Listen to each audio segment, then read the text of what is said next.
Nesse vídeo eu vou ensinar você a fazer o cadastro de usuários baseado no e-mail e na senha utilizando o Firebase. Essa daqui é a terceira aula do nosso curso de Firebase com o Jetpack Compose. Na aula passada, a gente criou o layout da nossa tela de cadastro. E nessa aula, a gente vai fazer a configuração, pessoal. A gente vai, de fato, implementar as dependências do Firebase Auth no nosso projeto para que a gente possa fazer o cadastro e a autenticação de usuários e também a gente vai começar a implementar toda a regra de negócio. Eu vou acessar aqui o meu painel do Firebase, vamos clicar aqui no aplicativo que a gente cadastrou, o nosso aplicativo de teste. E a primeira coisa que a gente precisa fazer é implementar as dependências do serviço Authentication. Cada um desses serviços que você consegue visualizar aqui em criação, como Authentication, Functions, Data Connect, banco de dados, todos eles são serviços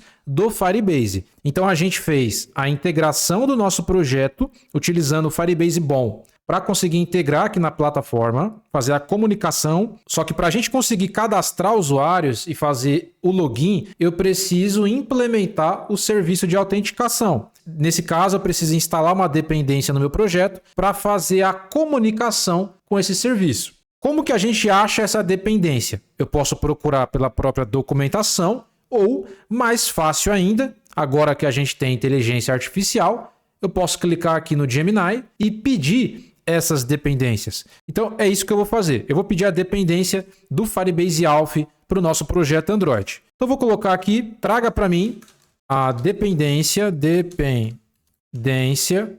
do Firebase Auth para o meu projeto Android. É só isso que eu vou pedir para ele e ele vai entregar para mim aqui rapidamente a dependência. Então, como a gente já tem a IA aqui, a gente vai pedir diretamente para facilitar e não ter que ficar procurando na documentação. Você pode procurar na documentação, mas aqui ele já entrega para mim, eu posso maximizar e dar uma olhadinha aqui nas dependências. Aqui ele fala toda a implementação, né? E descendo um pouco mais aqui, eu vou ter a dependência do Firebase Authentication. Eu vou clicar aqui para abrir e tá aqui. Nesse caso, eu vou pegar essa primeira dependência aqui, Firebase Auth 24.0.0 e vou colar no meu projeto. Então, vou vir aqui em Project, aqui no Gradle's Scripts, build.gradle a nível de aplicativo. Eu vou minimizar isso daqui. E aqui na parte das dependências, eu vou colar o Firebase Auth. Beleza, você pode colocar o mouse aqui em cima e ver se tem uma versão mais atual. Ele fala que tem a 24.0.1. Vamos colocar aqui a última versão, clicando aqui em Change. Ele já fez a alteração. Vou clicar aqui em Sincronizar. Vamos aguardar a sincronização. Acabei de sincronizar, vamos fechar isso daqui para ver se está funcionando. Eu posso acessar aqui a tela de cadastro, pode ser aqui na parte superior mesmo. Eu vou simplesmente criar uma variável para instanciar um serviço aqui do Authentication. Vou criar aqui uma variável chamada de Auth, que vai receber, começando com letra maiúscula aí, você vai colocar Firebase Auth. Se aparecer aqui a classe do Firebase Auth, quer dizer que está funcionando perfeitamente o serviço de autenticação. Beleza, está funcionando, está aparecendo. Não preciso criar, tá? A gente não vai criar nada aqui. E aí, o que a gente vai fazer? A gente vai voltar aqui no nosso projeto. Eu posso fechar esse painel aqui. A gente vai clicar aqui nessa setinha para abrir os serviços do Firebase. Vamos clicar aqui em criação. E está aqui o serviço de autenticação. Vamos clicar aqui no Authentication. Vamos clicar aqui em Vamos Começar para fazer a configuração. E aqui nós temos diversos métodos de login. Você pode fazer login com provedores nativos, nesse caso e-mail e senha, que é o tradicional, é o que a gente vai aplicar nessas aulas, pelo menos a princípio, depois eu posso mostrar outras formas. Nós temos aqui também uma outra forma aqui que é via smartphone e também de forma anônima. Não recomendo tanto, mas tem essa forma aqui também. E nós temos outros provedores de empresas de terceiros, como por exemplo, eu posso fazer o cadastro e o login utilizando uma conta do Google, Facebook, o Play Games, muito utilizado para jogos. Eu posso utilizar o GitHub, caso a minha aplicação seja para um desenvolvedor, ou eu precise conectar o meu GitHub, eu posso colocar. Eu posso utilizar o Yahoo, Apple, no caso aí do iOS, Twitter, Game Center e também Microsoft. E aí você também tem provedores personalizados, que é algo mais avançado. Você tem várias formas aqui de você definir método de login. Você pode ter vários métodos de login em um único aplicativo. Eu posso querer logar com e-mail e senha e também, né, dar a opção para o usuário utilizar aí a conta do Google. Você pode colocar várias opções. As que geralmente eu utilizo é e-mail e senha, que é o tradicional. A maioria dos sistemas utiliza e-mail e senha, já funciona, já resolve esse problema aí de autenticação. Você pode colocar o Google, né? O Google é bem interessante, bem fácil de colocar. E também o GitHub. Eu gosto bastante. Eu geralmente não utilizo Facebook, Apple, Play Games, porque eu não acho tão interessante, tá? Mas se você curte algum tipo desses daqui, você pode colocar também. Nesse caso, a gente vai ativar aqui o provedor e-mail e senha. Você precisa ativar antes, né? Senão você não consegue fazer a autenticação. Vou clicar aqui e aqui você clica em ativar. Ativou. Aqui você também tem uma outra opção que você pode fazer o login aqui, um link do e-mail, login sem senha. Você pode querer ativar ou não. Eu não recomendo. Eu vou deixar dessa forma aqui, vou clicar em salvar e aqui nós temos o nosso primeiro provedor, e-mail e senha, e está ativado. Eu posso simplesmente clicar aqui em adicionar novo fornecedor e colocar outros aqui também, beleza? Aqui você consegue editar as configurações, você pode excluir o provedor e você pode desativar essas opções aqui. Com o provedor ativado, agora se você clicar aqui na parte de usuários, você vai ter essa tela aqui, onde você consegue visualizar todos os usuários que estão fazendo cadastro no seu aplicativo. Vai mostrar o nome deles, o ID deles, o último login, você consegue ver essas informações. Você também consegue adicionar um novo usuário para o seu aplicativo de forma manual, colocando aqui o e-mail e uma senha, para você poder fazer testes ou até configurar aí um usuário admin, fora aí do cadastro comum. Enfim, você pode fazer uma série de verificações aqui. E aqui você pode atualizar. Aqui você também tem modelos. Isso daqui eu vou falar um pouquinho mais para frente. Aqui é a verificação de endereço de e-mail. Você consegue fazer esse tipo de verificação, inclusive por SMS. Você também tem aqui o uso. Aqui é o uso, né? Os usuários ativos por dia e os usuários ativos por mês. Você consegue visualizar por aqui também. E aqui você tem a parte de configurações. Você pode, por exemplo, você tem funções de bloqueio, você pode bloquear, só que aqui você tem que fazer o upgrade de plano, tá vendo? Mas você tem várias outras opções aqui que você pode fazer. E você também tem o reCAPTCHA, tá vendo? A prevenção contra fraudes. Você tem aqui também, você pode ativar a reCAPTCHA aí também na sua aplicação. Já está ativado aqui. As dependências já estão aqui, já conseguimos fazer comunicação direta com o nosso serviço de autenticação. Toda vez que a gente cadastrar algum usuário aqui, já vamos receber na nossa base de dados. Agora a gente precisa implementar toda a regra de negócio, né, todo o código, para poder fazer esse cadastro. Mas antes, eu quero explicar uma coisa muito importante para você, antes de a gente começar a fazer o cadastro, que é esse conceito aqui de organização do projeto. Como que a nossa aplicação está configurada agora?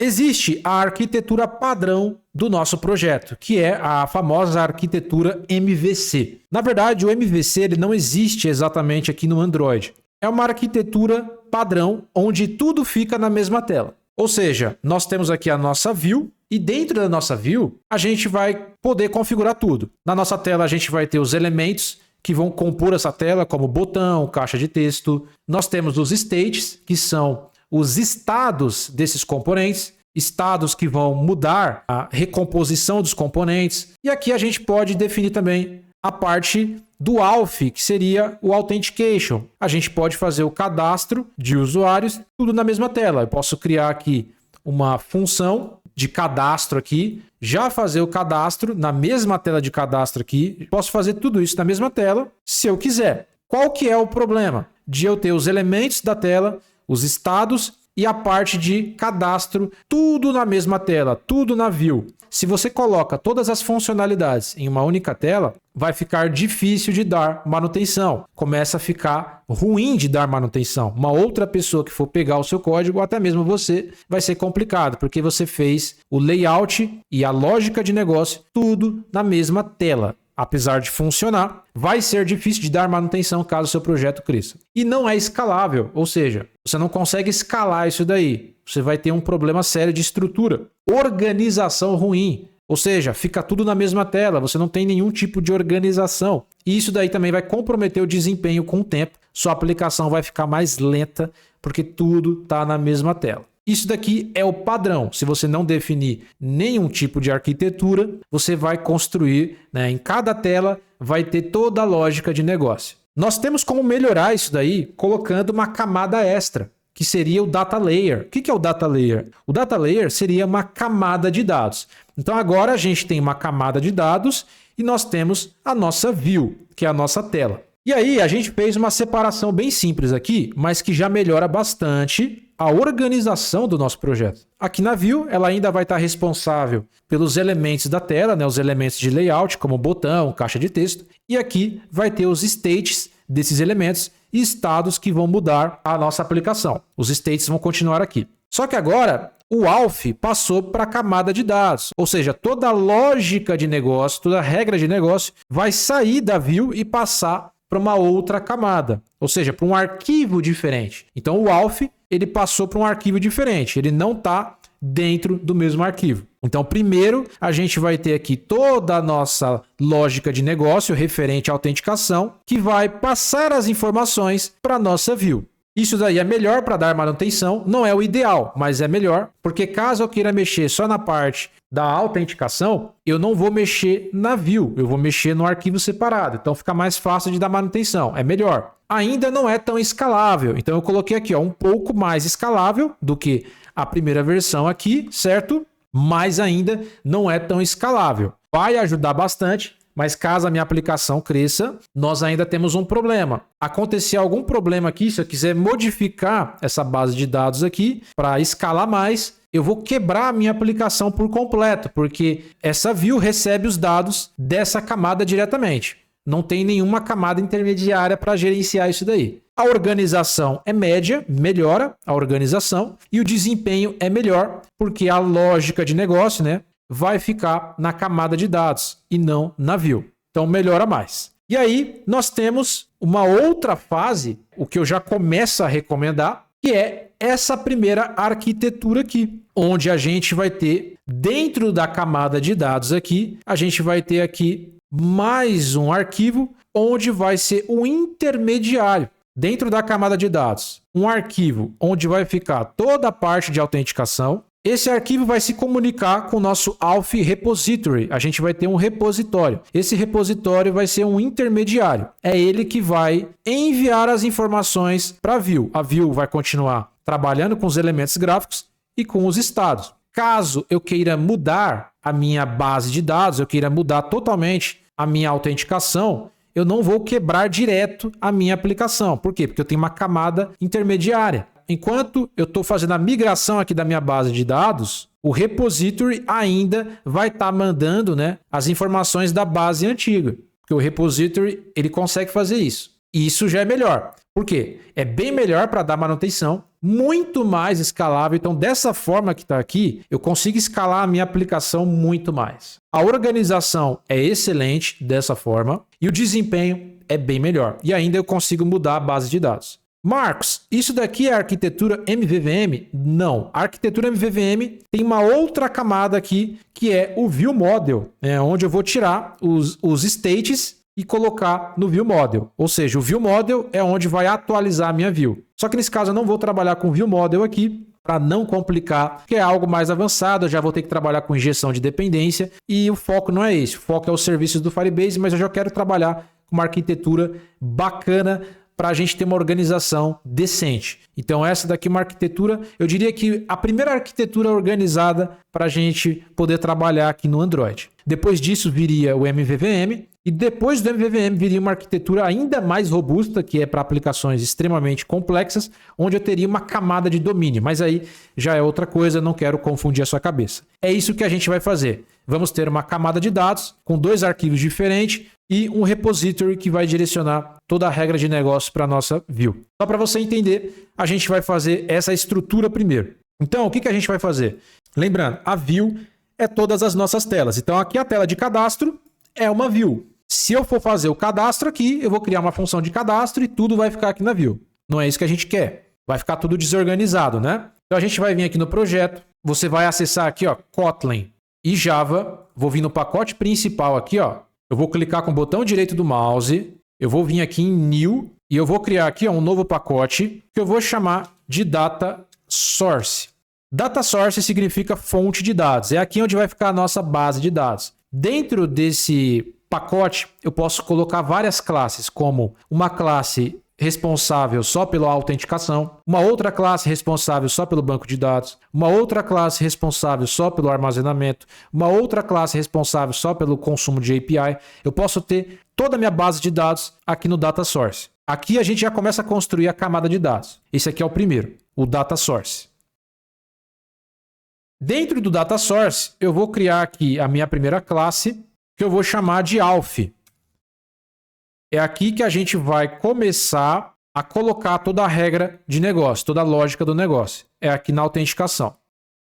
Em um arquivo separado, eu vou criar aqui o repository. Então, eu vou colocar aqui, ó, repository. Vou pressionar o Enter. E dentro do repository, eu vou criar um repository referente à autenticação. Então, eu vou clicar aqui, Kotlin. E vou chamar aqui de Auth. Sempre nesse padrão, Auth, letra maiúscula, repository. Repository. Vou pressionar o Enter.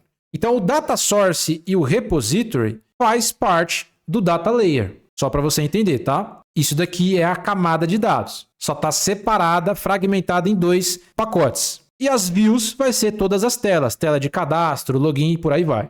Então, aqui no Data Source, eu tenho o primeiro arquivo, que é onde eu vou trabalhar aqui no Authentication. Eu vou criar toda a lógica de negócio aqui. Depois, do Auth, eu vou passar para o Auth Repository. E do Auth Repository, eu vou passar para a minha tela de cadastro. É isso que a gente vai fazer. Então, tudo já está criado aqui. Dentro aqui da classe Auth, eu vou começar a criar a função que vai fazer o cadastro do usuário. Então, eu vou criar aqui dentro do Auth a primeira função, que eu vou chamar de register, ou seja, vou fazer o cadastro do usuário. Então, aqui em cima, fora da função, eu vou criar uma variável chamada de Auth, que vai receber o nosso Firebase Auth.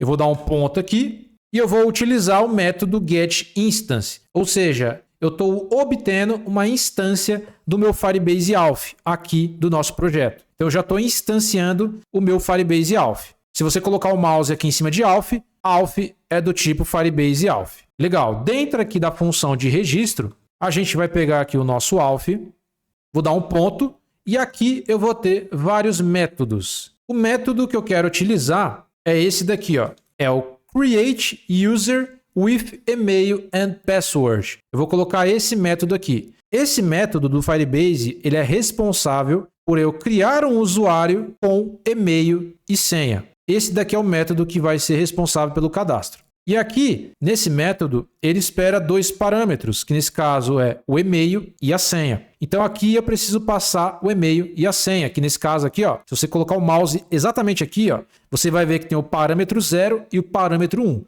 parâmetro 0 é o e-mail, o parâmetro 1 é a senha. Aqui dentro dos parâmetros da função register, a gente vai receber o e-mail e a senha lá da nossa view. Então eu vou criar aqui um parâmetro chamado de e-mail, vai ser do tipo string, e eu vou ter outro parâmetro chamado de password, que vai ser a nossa senha. Também vai começar como string aqui. Deixa eu só mudar aqui, acabei errando.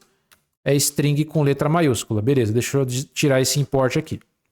Então a gente vai criar um usuário com e-mail. Eu vou passar aqui o parâmetro e-mail, que está chegando da função, e a gente vai criar com a senha. Já estamos passando aqui e-mail e senha. E aqui eu vou dar um ponto e utilizar aqui, ó, o add on complete listener. Você vai colocar esse método aqui, ó, add on complete listener. Vai pressionar o Enter. Ele vai retornar para nós aqui, ó, uma tarefa, uma task, uma tarefa do tipo auth result, ou seja, nós teremos aqui um resultado de uma autenticação. Quando você faz o cadastro do usuário, você automaticamente já tem o resultado da autenticação, você já consegue fazer o login do usuário. É assim que funciona um sistema de cadastro. Eu vou ter aqui um resultado de autenticação. Eu posso renomear esse it. Se você colocar aqui, ó, it, esse parâmetro it é do tipo task auth result. Você pode renomear ou manter só it. O que eu gosto de fazer? Eu coloco aqui, ó, por exemplo, auth result. Mas você pode colocar só ALF também, você que sabe. E aqui você pode colocar uma setinha, né, para indicar que você renomeou. Legal, e aqui dentro você pode fazer vários tratamentos de erro. Por exemplo, você pode colocar aqui um if. Se o resultado da autenticação, ponto, for um sucesso, aí você coloca aqui, ó, is successful. Eu quero, por exemplo, mostrar uma mensagem para o usuário, cadastro realizado com sucesso. Ou eu posso passar aqui um comando que o usuário vai navegar para a tela principal. O que eu vou fazer aqui? Primeiro, eu vou enviar uma mensagem. Eu acho que fica mais fácil de você entender. Então, eu vou enviar uma mensagem. Para enviar essa mensagem aqui, a forma mais fácil é criar uma função anônima. Então, eu vou pressionar o Enter aqui, pressionar o Enter, pressionar o Enter. Vou colocar uma vírgula aqui. Aqui eu vou criar uma mensagem, message. Nesse caso, vai ser uma função anônima. Eu vou passar aqui uma string, né? Eu posso enviar um texto. Como é uma função anônima, não vai ter retorno. Então, eu vou colocar aqui unit. E quando o cadastro for um sucesso, eu vou pegar a minha função anônima, né? Message, vou abrir e fechar parênteses, e aqui ele espera uma string. Eu posso passar uma mensagem. Por exemplo, cadastro realizado com sucesso. E caso aconteça algum erro, eu posso definir aqui um else. Caso o cadastro não tenha sido um sucesso, eu posso passar uma mensagem de erro diretamente aqui, ó. Um erro genérico, por enquanto, né? Ó, erro ao fazer o cadastro. Com esse código aqui, a gente já é capaz de fazer o cadastro de usuário. Isso daqui está dentro de ALF. Agora, a gente precisa passar para o nosso ALF Repository, que nesse caso faz parte da camada de dados, o nosso intermediário antes de passar para a nossa view. Então, aqui no ALF Repository, eu preciso receber as informações de ALF. Então, o que eu vou fazer? Aqui na classe ALF Repository, eu vou criar uma variável chamada de ALF, ou eu posso colocar data source, né? Ó, recebe a nossa classe ALF. E aqui eu vou criar a mesma função, com o mesmo nome. A função de registro aqui, ó. Eu vou até copiar ela e jogar aqui, ó. Com a diferença que eu não vou fazer autenticação. Eu vou simplesmente pegar o nosso data source, ponto, register, ou seja, dentro do nosso data source aqui, eu tenho o método register, e aqui a gente precisa passar o e-mail, o password e a mensagem. Então, eu vou passar aqui o e-mail, o password e a mensagem. Ou seja, o e-mail e o password vai estar vindo lá da view. Eu passo essas informações para o repository e o repository passa lá para o nosso data source. Ou seja, passa aqui para a nossa classe ALF. Vai passar o e-mail do usuário, a senha. A gente vai fazer o cadastro do usuário baseado no e-mail da senha. Se esse resultado do cadastro for um sucesso, cadastro realizado com sucesso. Caso não seja, erro ao fazer o cadastro. Basicamente é isso. E aqui no cadastro, a gente vai enviar essas informações. Nós já temos aqui o state e-mail e senha, e a gente vai fazer isso quando a gente clicar aqui no botão de cadastrar. Quando a gente clicar aqui no botão de cadastrar, depois que preencher o e-mail e a senha, aí sim a gente vai fazer o cadastro. O que eu posso fazer? Ao invés de fazer a validação aqui, se o e-mail e a senha está vazio, cadastre. Eu já faço aqui no ALF. Eu já faço isso antes aqui, ó. Por exemplo, se o e-mail is not blank, ou colocar aqui, ó, is not empty, ou seja, se o e-mail não estiver vazio, e aqui eu coloco o operador lógico e a senha não estiver vazio, os dois aqui tem que dar verdadeiro. Tanto o e-mail quanto a senha não pode estar vazio. Aí sim a gente vai copiar esse código aqui, ó, e colar aqui. Aí sim a gente vai fazer o cadastro de usuário no Firebase. Se não, isso quer dizer que o e-mail e a senha estão vazios. Então aqui eu posso passar uma mensagem, utilizando aqui a função anônima. Preencha todos os campos. Muito simples, então eu não preciso fazer essa validação aqui no botão. O que eu vou fazer? Eu vou precisar aqui em cima, né, primeiramente, criar uma variável para instanciar o repositório. Então eu vou chamar aqui de ALF Repository, vai receber o ALF Repository, eu vou abrir e fechar parêntese, e aqui no botão de cadastrar, eu vou pegar aqui o meu ALF Repository, ponto, e eu vou pegar aqui o método register, certo? Eu vou passar para o repository o e-mail e a senha. Automaticamente ele já manda aqui para o data source e vai fazer todo o procedimento aqui de verificação e cadastro. A mesma coisa. E aqui na função anônima, né, automaticamente, ele já vai entregando para nós a mensagem. Então, primeiro, eu preciso passar o e-mail. Vou passar aqui o e-mail, ou seja, o usuário enviou aqui o e-mail dele, né, colocou o e-mail dele. Esse state começa vazio. O usuário digitou. Vai chegar as informações aqui nesse it, que é o que o usuário digitou, e vai preencher aqui o state de e-mail. Então, já temos aqui o e-mail do usuário digitado. Estamos passando aqui o e-mail. A mesma coisa vai acontecer com a senha. Vamos enviar a senha, password. E por último aqui, a gente já vai receber as mensagens do servidor através aqui da nossa função anônima message. Então aqui eu posso passar message. Eu vou abrir e fechar chaves. Posso pressionar o enter aqui. E nesse it, ele já retorna aqui uma string, que é a minha mensagem. Então o que você pode fazer? Você pode simplesmente colocar um texto aqui, ó, onde vai mostrar as mensagens. Então, o que a gente vai fazer aqui? Ó? Embaixo do botão, o botão ele fecha aqui, ele fecha exatamente aqui. Ó. A gente pode colocar uma função de texto. Acabei de executar meu projeto e já mostra aqui, ó, mensagem, tá vendo? E aí, o que a gente vai fazer? Eu vou criar um state para essa mensagem aqui. Ó. Eu vou dar um Ctrl D, vou duplicar esse state, vou colocar message. Vai começar vazio, certo?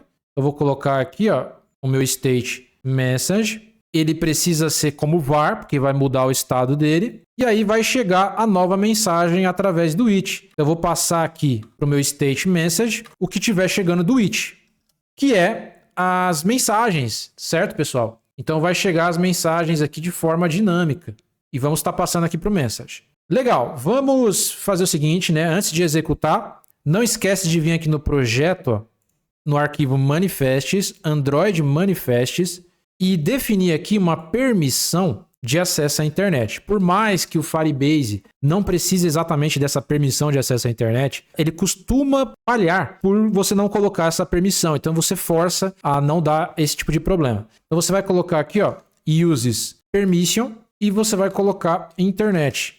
Permissão de acesso à internet para poder fazer aí o cadastro. Legal, vamos executar e ver, né, se a gente já consegue fazer o cadastro. Olha que simples ficou a nossa tela. A nossa tela não tem nada de regra de negócio. A gente só tem o Auth Repository, passa o e-mail e a senha para ele e já retorna a mensagem. Essa camada intermediária aqui faz total diferença. Se eu precisar trocar isso daqui, enquanto eu estou fazendo a troca para um outro arquivo diferente, eu mantenho a função que está populando aqui e vou criando aqui outra função enquanto eu estou fazendo a migração. O primeiro teste que a gente vai fazer. Não coloquei e-mail e senha. Cliquei aqui em cadastrar. Olha o que acontece. Preencha todos os campos. Ele fez essa primeira verificação. Se o e-mail e a senha estiverem vazios, ele cai no else, né? Preencha todos os campos. Então tá vazio. Vou colocar aqui um e-mail. Vou colocar aqui, ó, marcos500@gmail.com. Coloquei aqui só o e-mail. Vou clicar aqui em cadastrar. Ele vai continuar colocando essa mensagem. Por quê? Porque o e-mail está preenchido, mas a senha não. Tem que ser e-mail e senha preenchido para me poder fazer o cadastro. Então, nesse caso, eu vou colocar aqui a senha. Para me poder fazer o cadastro do usuário no Firebase, eu preciso cadastrar uma senha de até 6 caracteres. Se não tiver pelo menos 6 caracteres, eu não consigo cadastrar. Então, eu vou colocar aqui, ó, 1, 2, 3, 4, 5, 6. Beleza, vou clicar aqui em cadastrar. E automaticamente já mostra, ó, cadastro realizado com sucesso. Depois que eu preenchi o e-mail e a senha, ele já fez o cadastro, verificou a autenticação, foi um sucesso e já enviou a mensagem para mim, cadastro realizado com sucesso. Vamos ver se realmente fez o cadastro. Então a gente pode vir aqui, ó, em atualizar, fez o cadastro mesmo, pessoal. Aqui no serviço de authentication e usuários, nós temos aqui o identificador, é o meu e-mail, Marcos500. Aqui mostra o provedor, né? E-mail e senha. A data de criação, 4 de fevereiro, e o último login, que aqui ele já faz o login automaticamente. E aqui você tem o ID do usuário. Cada usuário tem o seu próprio ID. E você vê que o Firebase ele já é extremamente seguro. Por quê? Porque ele não mostra a senha do usuário cadastrado no sistema. E isso é muito importante para você não ter vazamento de dados. Você tem uma segurança muito maior. Se você tivesse construindo um servidor próprio e você começasse a fazer o cadastro, você precisaria pensar na criptografia da senha. Você não pode mandar a senha para o seu servidor sem estar criptografada. Então você precisaria pensar na criptografia da senha, porque não pode vazar a senha. O e-mail é uma coisa, tem que ter o e-mail, mas a senha não pode ter. Então aqui, ó, ele já não mostra para você a senha, não mostra. E aqui você tem, nos 3 pontinhos, algumas opções. Você pode redefinir a senha desse usuário pelo painel, desativar essa conta por aqui ou excluir essa conta. Você pode fazer por aqui também. Então, eu já consegui fazer o cadastro. Se eu colocar aqui, por exemplo, para cadastrar de novo esse e-mail eu já cadastrei, tá vendo? Teoricamente, não pode cadastrar de novo, não. Vou clicar aqui em cadastrar e já mostra aqui, ó, erro ao fazer o cadastro. Tá vendo? Por quê? Porque eu não posso cadastrar 2 e-mails repetidos. Isso daqui já é mais uma segurança que o Firebase tem. Ele não permite que você cadastre e-mails repetidos. Esse e-mail, Marcos500, ele nem existe. Mas mesmo que esse e-mail não exista, não importa. O sistema não vai permitir que você consiga criar e-mails repetidos. Obviamente que o usuário vai colocar um e-mail real. Porque se ele cadastra um e-mail que não exista, ele vai conseguir, só que ele não vai conseguir cadastrar de novo esse mesmo e-mail. Isso daqui é uma segurança muito importante. Só que você viu, né, que ele só mostra aqui, ó, erro ao fazer o cadastro. Não fala o motivo do erro. O usuário não sabe. Para mim poder enviar a mensagem conforme o erro, eu preciso fazer o tratamento desses erros. E isso eu vou mostrar para você na próxima aula em detalhes como que funciona o tratamento de erros. Gostou desse vídeo? Deixa o like nesse vídeo. Se inscreve no canal. Se você quiser aprender a criar aplicativos Android com Jetpack Compose, quer se especializar na criação de apps, clica no meu treinamento aqui na descrição e aprenda comigo Jetpack Compose do zero ao mais avançado. Lá você tem todas as aulas, né, do zero ao mais avançado, mesmo que você nunca programou na vida. E você também tem o meu suporte 1 a 1, fora o grupo de alunos no Discord para tirar suas dúvidas, para você interagir com outros alunos. Então é muito interessante você estar dentro de uma comunidade. É isso, pessoal. Espero vocês no próximo vídeo. Até a próxima!